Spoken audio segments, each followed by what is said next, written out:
my gosh, yeah, that's right. Yeah. I don't even remember. Okay. That's pretty wild. Here we are, eh? 2 years later. There you go. So you're a bit of what, the bad boy with all this rock background going on here? Well, you know, hey, I'm not the only one who had long hair growing up. Okay, me and him, you know, we should have exchanged hair products and so hair funny. tips. So that's where you started though, right? Yeah, that's where I started. So tell us about that. Well, actually, I was a hockey player. I grew up, you know, playing hockey Whereabouts? in Ottawa and Gatineau. Okay, so you were Senators, huh?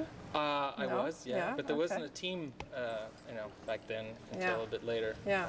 I mean, there was one before that, but yeah, hockey was my life. I would, you know, watch hockey with my dad and my brother, and you know, we'd play hockey inside the living room, break things in the house, and it was just my cousin and I used to, you know, get in so much trouble all the time. But hockey was my goal and my dream, and what position? well, I started off as goaltender. Oh, And then okay. Defense, and then I kind of moved around, but defense was always my position, Right. or left, either way. So, I played hockey for 12 years, and then I got injured in the tryouts going into Bantam, and then I had to stop. My doctor said that, you know, you can't do anymore. So that was tragic for me. And I had, But good for us. yeah, Yeah, good for- it all happens for a reason, right? Yeah, it does. You Yeah. know, it's pretty interesting how life, you know, everything that you do in life, you know, comes full circle, and then you realize, you know, Yeah. oh, that's why. But yeah, my dream was to be an NHL hockey player, but I got injured, and then my sisters, they were dating rock musicians, Yeah. and they had bought guitars, and there was a guitar lying around the house, so I just, you know, I had to do something, you know, Yeah. and Yeah. I was going nuts, and so I picked up my sister's guitar and just kind of started strumming, and then it just kind of took over me. I was like, wow, this is something that I'd love to do, and it just became an obsession. I was practicing like 15 hours a day, and just Wow. going crazy with it, and you know, I'd wake up, practice before going to school, I'd practice at lunch, I'd come home, I'd practice, and then I'd do some homework, and then I would practice. You hear that, kids? And but yeah, so I played in rock bands in high school, and then afterwards I kind of got tired of the scene because it just there was, you know, not everyone was as serious as I was, you know, Yeah. and I think people thought Obviously. they must have thought I was a little too serious, but I just decided to explore a bit, you know, further as a solo artist, you know, Yeah. as opposed to having the band thing and being the one to kind of, you know, make everything, maneuver everything. It was just too much. So I said, I'm gonna start classical guitar and just be a solo artist. And and so I applied at the conservatory, and they said I was too old, and I was 21 at the time, and I was like, yeah, they're like, yeah, you know, they start when they're kids, and I'm like, oh, okay. So I went back, I practiced 9 hours a day, and got into the university, and I started at the university in classical guitar, Yeah. and but yeah, singing didn't come in until about a year after that. While I And was boy, did it ever. well, yeah, I mean, it's interesting because my father used to sing around the house all the time. He wasn't a professional singer or anything, but Yeah. my dad was a very romantic guy, a joker, and he used to always serenade my mother. So, I mean, I used to always hear this voice at home and this beautiful phrasing, just naturally. He was just a natural, you know, Kind of like singer. Bono Yeah. and his dad. Yeah, same type of thing. It's pretty interesting.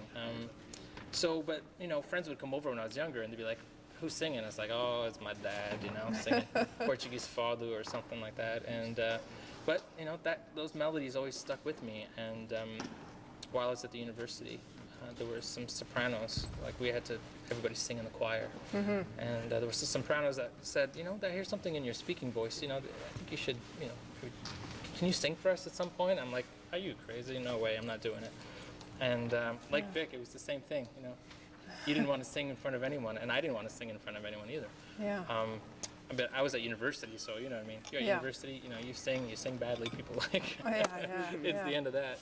But finally, they convinced me. At the end of the year, I went into the I said, the only way I'm going to sing for you is inside the bathroom stall. You have to stay on the outside. And Good acoustics, anyway. yeah, great. Music. Still to this day, I still sing in the bathroom. Yeah. Oh, hey. But Place to warm up. yeah. But at the time, I didn't speak Italian or know opera or anything like that. So I just kind of made up melodies Yeah. on the spot, and I introduced some Italian pasta names that I knew of. So I'd be like in the bathroom singing fettuccine alfredo, spaghettini, and I come out and they're in tears. I'm thinking, you're in tears for pasta? This is crazy. So they took me up to the dean's office, and he's like, okay, well, sing something. I'm like, fettuccine alfredo. I didn't even know the national anthem at the time. It was horrible. I mean, my whole perception of the university was just guitar. Yeah, But guitar, then these yeah. girls just they kind of all of a sudden Then I started listening to opera singers, and at that time the dean said there's potential there, but I don't want to mess up your guitar career, and so it was always a constant battle between the guitar and voice. Yeah. And so I didn't take voice in an institution. I took voice privately with Maria Pellegrini, a great Italian soprano, in Ottawa, and the guitar is what I focused on in school. And so I finished my master's, but when I was finishing my master's, I was singing in operas at the same time, and I also started an artist management company. I wanted to do everything, and Yeah. I was kind of going a bit crazy there, but all the experiences, everything kind of comes full circle. Yeah. And you've also done a lot of performances in front of many VIPs, have you not? Very prominent people. Well, being Tell in us Ottawa, about some of those. in Ottawa, you have all the consulates and all the embassies and everything there, and Yeah. so as I was getting started, I was, my teacher just put me into the Lions Den, like it's just like Vic, the same thing, and there's no other way of learning than just to be there in front of a public. And even worse in front of like the president. And so I was singing a lot at the Italian embassy and the Canadian embassy, and then at some point the Portuguese embassy started hearing about this, and so they invited me to do performances for all the dignitaries. So they invited all the ambassadors and everybody, Yeah. and so I was performing in a group at the time, doing some Neapolitan songs and a little bit of Nouveau Flamenco style and some Portuguese fado, and so I was giving concerts, and then the word got around that way, and then they sent me out to Portugal and to do things out there, and to Italy, and so it was a great experience, and it's great because that's how I started developing contacts and learning about the business as well, which kind of interested me in artist management and just knowing how the other side of the coin looks. And so I did some of that for about 5 years as well, while I was continuing to sing and perform, and so it's pretty interesting. And some of your compositions and arrangements have gone on to Hollywood films, have they not? Yeah, I Wow. moved from Ottawa to St. Catharines and Niagara region, and my brother-in-law is a producer, and one of his friends is a producer of films in Hollywood, and he's also an actor. And he was working on this film with Jason Lee and Crispin Glover, and he needed some music because they weren't happy with the music that they had at the time. And so they basically asked my brother-in-law if he wanted to, send some stuff. And so Yeah.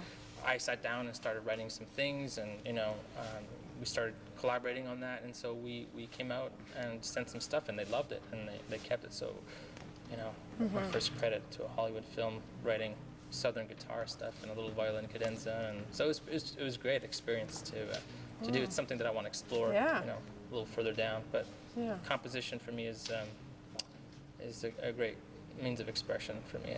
What I can't say in words, I try to do with notes and melodies, and try to emotion in people. And Name of that film? Drop Dead Sexy. Oh,